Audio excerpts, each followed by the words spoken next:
Hello, everybody, and welcome to a brand new episode of the LocoCast. I know, it has been a little while, and I apologize for that. I was sick for an entire month, and it was only 2 weeks of being pretty sick, but then it was another, 2 weeks, maybe even closer to 3 weeks after that, where I couldn't stop coughing and, sneezing, and just, it was bad. So, I wasn't at my best when it came to talking, which is, what podcasts are what you do. So, I kind of took a little leave, and then, because of being sick, I was down a little bit, but I am back with you today, and we are going to get started back up again. One thing I promised myself is I would not do this when I'm not feeling good enough, because I want to give my best for whoever listens to each and every episode. If I'm not going to be doing my best, I don't want to put it out there. So that's why, there was a little bit of a time away there, but I'm back. We have a couple specific topics this week. We're going to talk about a couple of the games I've been playing. I have beaten a number of games, but that will be a separate episode coming soon.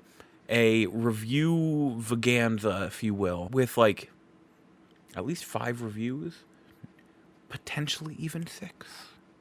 But that'll be coming up here shortly. We're going to talk about a couple of things I've been playing.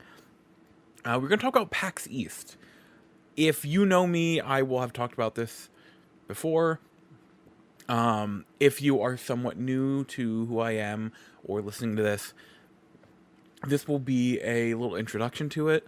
PAX East is coming up, and I'm going to do a PAX East Watch each episode up until of the new panels that were announced I'm excited for, new guests that were announced that I'm excited for, updates on the concert, stuff like that. New stuff, new info that has come out for the new PAX. And the really big topic is my time with the ASUS ROG Ally.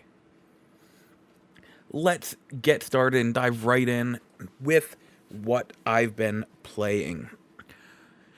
I think the biggest game I've got to talk about is Skyrim.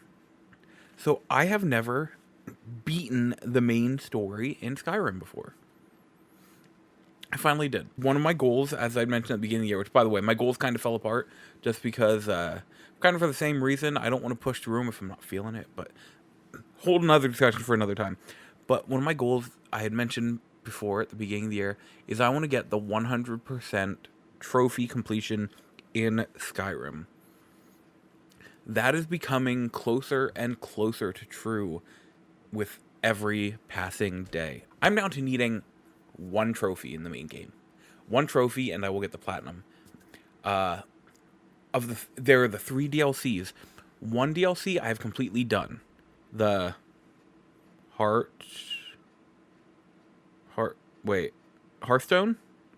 Hearthfire? I think Hearthfire, maybe? That one. The Family Life. I have that one completely done now.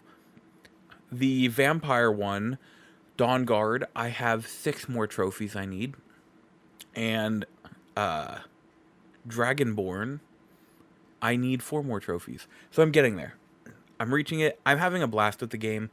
I'm really glad I went back and did this because there comes moments. I'm mainly playing it on stream. Mainly on stream to go for the platinum. But I am playing a little off stream, mainly when I need to. Okay, here's a big example.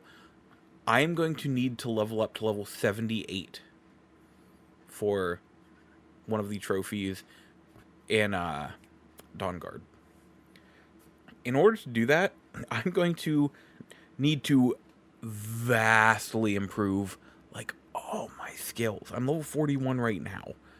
In fact, level 50 is the last trophy I need for the main game. I'm level 41 right now.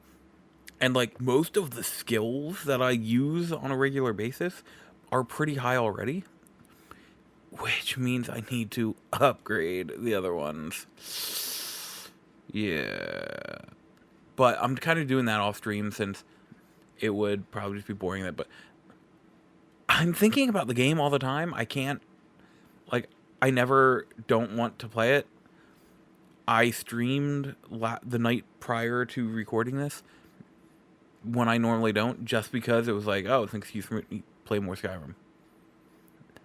I'm having a blast with it, and I'm really excited to get through, and I'm really excited to have this 100% completion. Next up, I've been playing Monster Hunter Wilds. The game is fantastic. The new monsters, I'm going to say half of them, I love their designs. Like the Lala Barina, it is my favorite design in the new game, hands down. The other half of them feel like they're just designs derived off of each other. So it's such a rough feeling, new monsters, because half of them are amazing and half of them are eh. But I do really like the way Wilds is set up. It is much more comfortable for people who do play solo. Hunts aren't as long as Monster Hunter World. Now, a lot of the comparisons I'm going to make are to World, because that is essentially the comparable Monster Hunter game. It is very different from Rise, very different than, like, Generation, stuff like that. So I'm doing all of my comparisons to World. Hunts are so much shorter. One-person hunt will be 10 minutes. 15, maybe. World, a one-person hunt is like 25 to 30. I love World, but it just took too long to really do anything. So I'm loving that aspect of Wilds. Wilds has... Monster Hunter World had a story in this, like, story mode. It was fine. It was whatever. It was nothing. But it also wasn't invasive. The Monster Hunter World story, or Monster Hunter Wild story, is so bad. It is so incredibly bad. I am finding myself skipping all of the dialogue. I don't care. They've made me not care. In a game that has Gemma, the love of my life, they have made me just not care about the story at all. And I'm a story I play games for the story. But other than that, the game is incredible. I've also been playing Avowed. I will talk about this a little more later, but I've been playing it on my ROG Ally. I'm really enjoying the game. The world is beautiful. The story has my attention. It's not amazing or anything, but it has my attention. So, like, it has me constantly thinking, like, wait, so why did that happen? What's gonna happen next? The use of color in the game is fantastic. When I say the world is beautiful, I don't just mean, oh, like, it's so well designed and it looks pretty. It is a beautiful world. It is very aesthetically pleasing. They did such a good job with that. The dialogue can be so funny. The gameplay is really good. One of my favorite things is with bow and arrow, you don't need arrows. Like, you have unlimited arrows. That is so nice, so wonderful, especially for someone who... I am a bow and arrow user in, like, every game that has them. The last game I've been playing is an indie game. Remember how I said I wanted to play more indie games this year? It is an indie game called West of Dead. I don't remember what year it came out. But it is a roguelite supernatural western with Ron Perlman voicing as the narrator / main character. And I'm really having a fun time with it.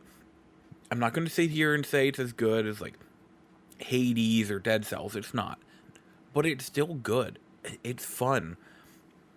You go room to room, clearing out enemies, different guns. Occasionally you can level up.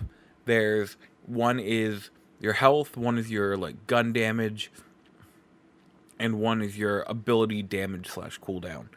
And like as you go through a level, you collect what are called sin, and in between levels you can spend that sin on permanent upgrades. So like the first one was a small health flask, and now I also unlocked 2 guns, and the other 2 options at the moment are 2 other guns, stuff like that. And then they are permanent unlocks. It is a really fun game. I haven't gotten too far into it. I've only played a couple hours, but I have very, very much enjoyed my time with it, to the point where I was at work today and I'm like, I'm excited to play more West of Dead.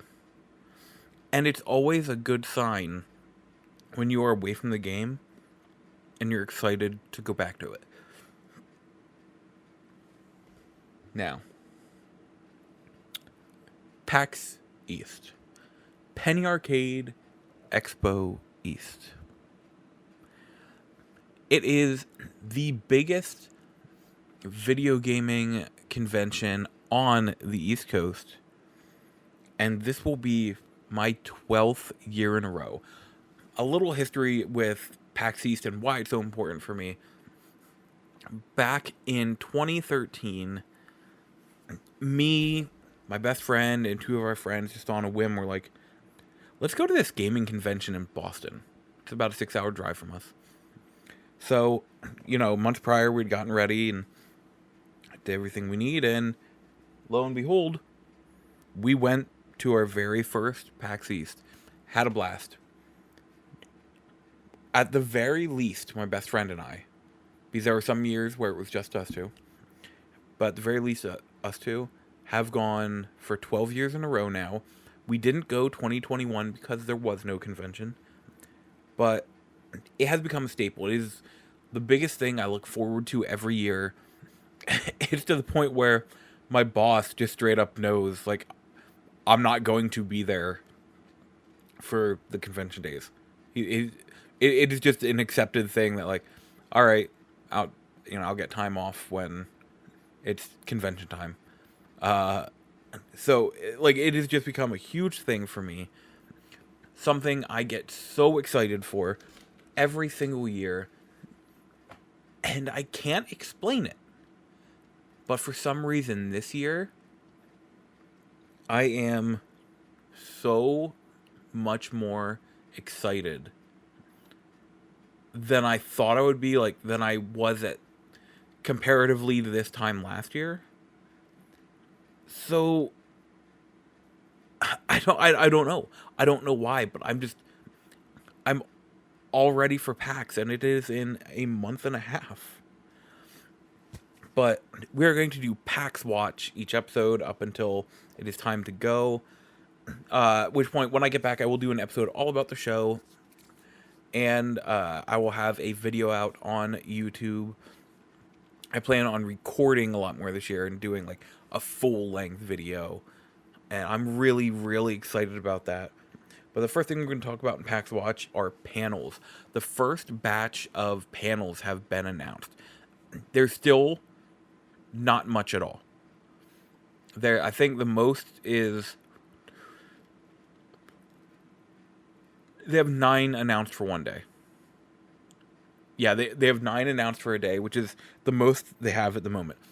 That will fill up fast. There are 9 theaters. So that would assume that each theater would be doing 1 panel a day. That's not going to happen. I saw someone... I heard someone mention that the panel acceptance letters and emails are going out now. So it's just, it'll fill in as it goes. So with what is up right now, the panels that have my attention the most. Thursday, May 8th at 6:30 p.m., the bizarre side of the Pokemon anime. This is one that I don't know for sure if I'll go to, but it seems fun. It'll be after the show floor closes, before the concert, so it might be a Yeah, we'll go to kill some time while we're waiting for the concert to start. With over 1,300 episodes, the Pokemon anime is the longest-running adaptation of any video game. And with that many episodes, oddities are bound to arise. From completely disregarding the source material, to featuring real-life animals and even random rap battles, the show has it all. One moment, Ash is battling for his life, the next he's rescuing Santa Claus and saving Christmas. Join two Pokemon experts as they explore the most insane and hilariously strange storylines from the show's 26 and counting seasons. With panelists Animated Ginger and Ianic Bond. I'm so sorry if I say his name wrong. Those are the panelists for that one. It seems fun. It just seems like something I would really enjoy. The biggest panel of the show for me, at least right now, but I don't know if it will be topped. Friday, May 9th, at 11 a.m. in the Albatross Theater. Dead by Daylight will be celebrating its 9th anniversary at PAX East 2025. Join the team for exciting celebrations and updates as another year of DBD is about to begin. You know me. I love DBD. That game is so important to me. I adore it. I am not missing that panel. If that is the only panel I go to this weekend, it would be worth it. It just... Give me all the Dead by Daylight used to be huge when... Like, before I played it. They were there at PAX every year. Big booth, everything like that. And then they stopped going, and then I started playing it. And I was like... Well, shit. Okay. The next one that has my attention, same day, Friday, May 9th, 2 p.m. in the Dragonfly Theater, streaming for fun and rarely profit. A lot of people think streaming is easy. You just turn on the console, PC, a cam, and go. We'll have some real talk on what actually goes into streaming and the harsh reality that often you will spend more time, money, and energy creating a stream community and more than you will earn back. TLDR, you need to be in it for the love of it to start, and if you earn some money, bonus. I love stream, and it's a bunch of panelists I've never heard of before. Cypher Ofter, I have heard of them from a book I'm reading.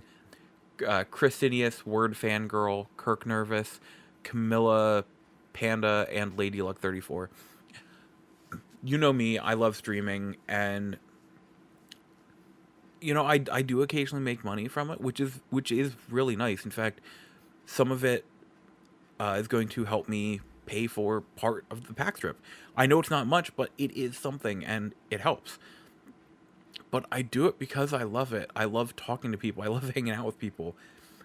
Making people laugh, smile. If people just relax in the stream, like even they don't say anything, they just lurk. And if they feel relaxed, that makes me happy. That's why I enjoy doing it.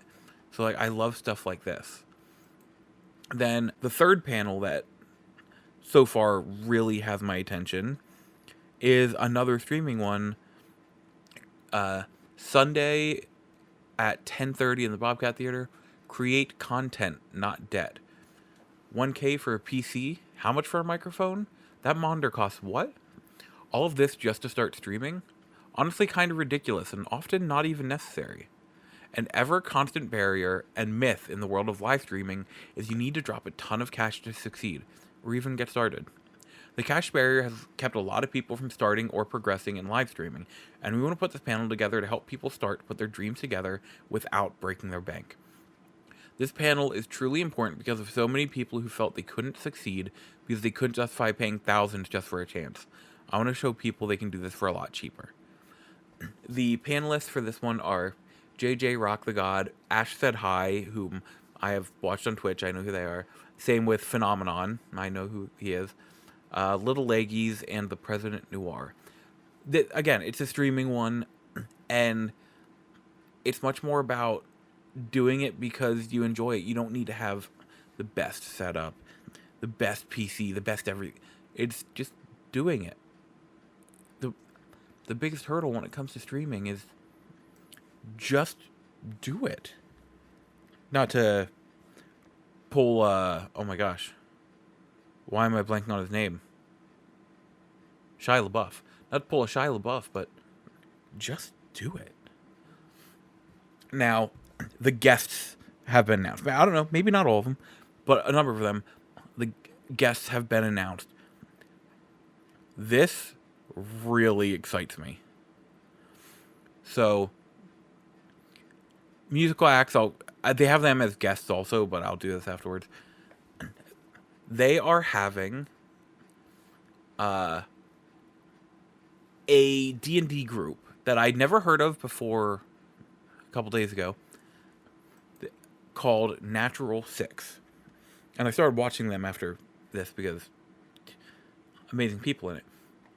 But the biggest thing is all of Natural Six is going to be there, which includes people like, I'm so sorry, I'm not going to say her name right, but Alf Wilson, Holly Bennett, Harry McIntyre, Alex Jordan, and most importantly, Doug Cockle and Ben Starr. All of them are going to be there.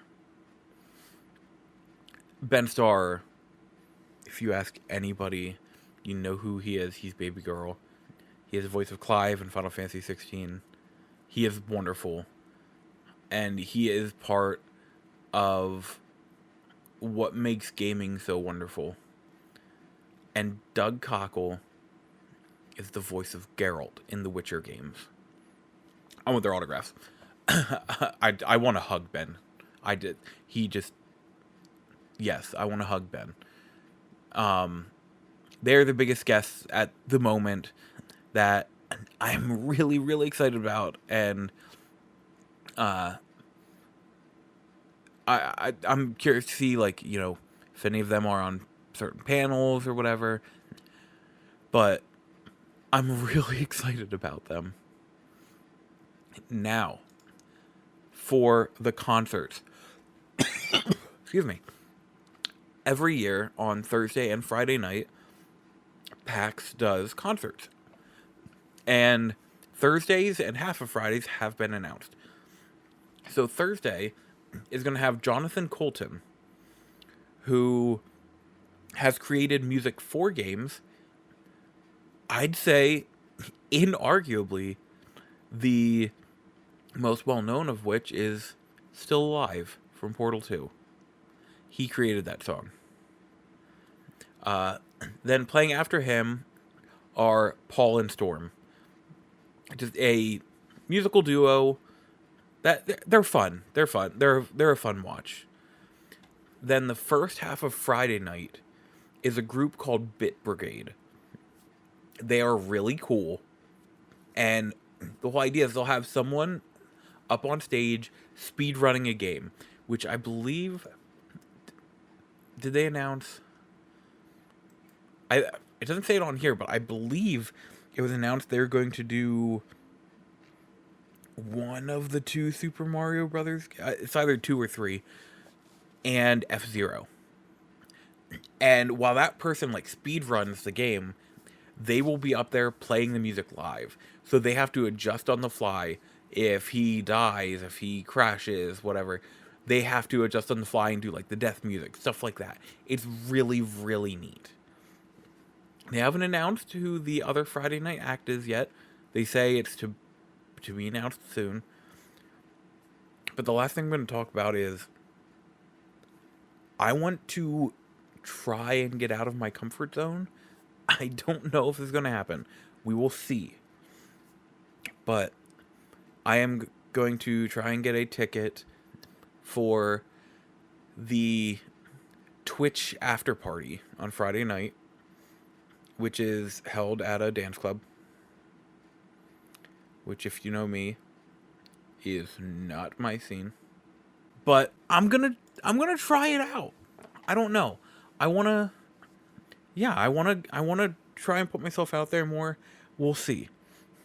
I actually do know someone from Twitter who is going to the convention as well, and they mentioned they have gone before, and if they go again this year, I might be like, yo, do you want to ride over together and hang out a bit there? Just to try and help me it would be easier for me to get my feet wet if I'm there with someone I know, and it eases me into the environment. A perfect example: 12 years ago, even 11 years ago, if it was just me, like after that first year of PAX, I probably wouldn't have gone to PAX again if it was just me. Not because I wouldn't want to go, but just because I wouldn't feel as comfortable. Now, all three people I normally go with could say, yeah, we're not going to go this year. And I'd be like, all right, guess I'm finding a way to pay for a hotel myself. Once I get my feet wet, get used to it. And I'm kind of hoping with this Twitch after party, maybe the same thing would happen. That would be nice. That would be neat. But I'm going to do these PAX updates, and like I said, there will be a full video and podcast after the show happens at the beginning of May. Going to this is just so important to me, emotionally and mentally, and there's a reason I just get so excited for it. Now, the biggest topic of the show, the main thing I want to talk about today, something I never thought I would have, but I had pre-ordered Avowed, and I was like, I would probably play it more if I had a way to play it handheld. But also, I was like, I'm never gonna get a handheld PC. I'm like, what about the ROG Ally? Let me look into that a bit. Would I want the regular one or the X? I mean, the X, obviously, the X is the better one. But I want, what? Let's take a look at it. Oh, the regular one is on sale for $200 off its normal price. So, in about an hour, I got the confirmation email that my ROG Ally was shipping. And I have got to say, it has its cons, it has its pros. But overall, I am in love with my ASUS ROG Ally. Now, let me put a disclaimer right here. The technical name is the ROG Ally. They specify it like that because it's Republic of Gamers, but it is the ROG Ally. I don't care. I'm going to say ROG. It is the ROG Ally. They can come for me. I'm not afraid to fight. Now, essentially what this is, for people who don't know, it is a computer. The Steam Deck, I think, was the one that may have started the craze. But then you have, excuse me. Now you have the ROG Ally, the Lenovo Legion Go. I'm sure there's one or two more I just can't think of off the top of my head. But those are the big ones. And I was like, all right. Because I love handheld gaming. I love it. I'm like, all right, let me maybe look at getting one of these. And at first I looked at a Steam Deck. But then I'm like, I probably wouldn't play as much Steam games. Because most of what I would play are Xbox or free games from the various gaming outlet sites, loaders. I don't know a lot of computer terms. Or emulation. And here emulation is pretty good on the Steam Deck. Naturally, the Steam Deck is good for playing Steam games. But whenever somebody would talk about playing Game Pass, it's like, yeah, you can do it. You just need to kind of sideload it on and do this and do this. And I'm like, okay, but the ROG Ally seamlessly, do you want to play a Steam game? You just boot up Steam and pick the game. Do you want to play a Game Pass game? Just boot up the Xbox app and play the game. Do you want to play a game from GOG or Epic Game Store or anything? You just boot it up and play the game. I chose this because though the Steam Deck might be streamlined for Steam, the ROG Ally is kind of streamlined for everything. All of the games. Everywhere. So I made that choice, and I'm going to go down my list of pros and cons, and I'm going to start with the cons because they're there, but I think the pros far outweigh them. The biggest con is the battery life. If you're playing in turbo mode, which I play especially like more demanding games like Avowed, like I said, this is where I've been playing Avowed. More demanding games like that, I will have it in turbo mode. Full battery charge will get me about an hour and 20 minutes if I'm lucky. It is not long. That is the most sucky thing about this system. I also had one weird glitch the one night where one of the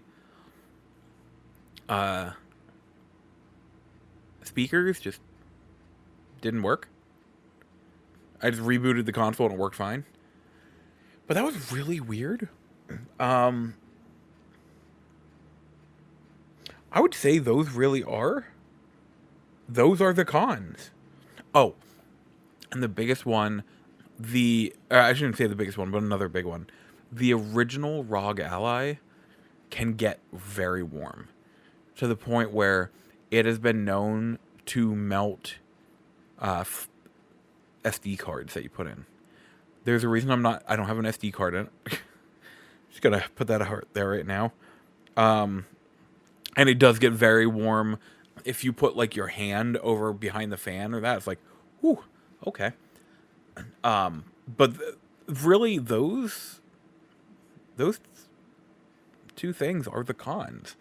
The pros, you can play all these games from all these different companies right there on it. I'm not going to sit here and say Avowed plays perfectly.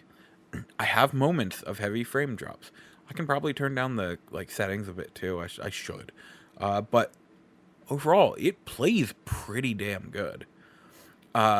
Tokyo Extreme Racer plays flawlessly. Emulation on it. It took me a minute to set up, but that's not because of the ROG. That is because I don't PC too much, so setting up a PS2 emulator was like, all right, wait a minute, what do I do? Wait, what does this mean? I'm so confused. Oh, if I do, wait, no, it was me, not the console. So once that was all set up, emulation works great. I am playing PS2 games on it that I 100% legally own. I'm just going to put that out there. I do own the games I'm playing on it. Like, I played Parasite Eve. I have my copy of Parasite Eve right behind me. I'm a stickler. It is on no one else. I'm a stickler. I want to have an actual copy of the game. Regardless of technically you should or shouldn't. It doesn't matter. I like to have a copy of the game. That's just me. But the ROG Ally has played pretty much everything I've thrown at. I've played Dead by Daylight. I've played so much.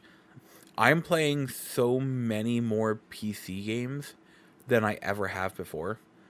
I think if you take out like multiplayer I've played with friends, I probably played like 5 hours of Steam last year. I've played more than 5 hours of this thing in a day.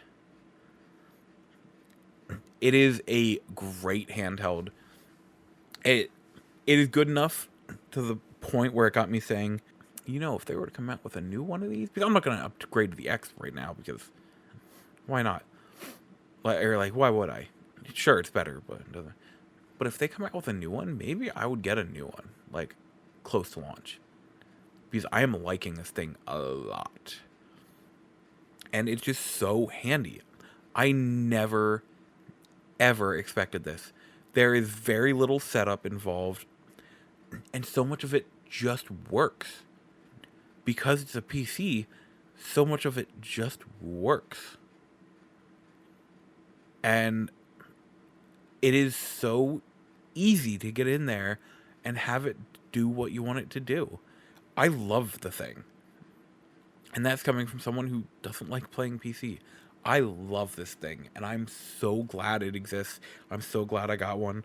It is broadening my gaming world. And it has brought me a lot of smiles, a lot of laughs. I am glad I'm finally playing some of these games I wanted to play for a while. I just haven't because I don't like playing them on my computer. Because I'm weird like that. I think that is everything I have got for today. Thank you for hanging out. Like I said, there is a review Vaganza episode coming up soon. But until then, new... I can English. New videos will be going up on the YouTube channel in the coming days. That's it. Days. New episodes will be coming out. Remember, I stream on Twitch at LocoLizardman. And if you have Amazon Prime, remember you have a free Twitch sub to give to anyone. I will never make it about me. You do not have to give it to me, but give it to someone. It is just a free thing they give you each month that goes to waste if you don't use it. Use it on someone. Use it on your favorite streamer. Use it on whoever you want. Just don't let it go to waste. I think that is everything that I've got for you today. And until next time, good night, listener. Good night.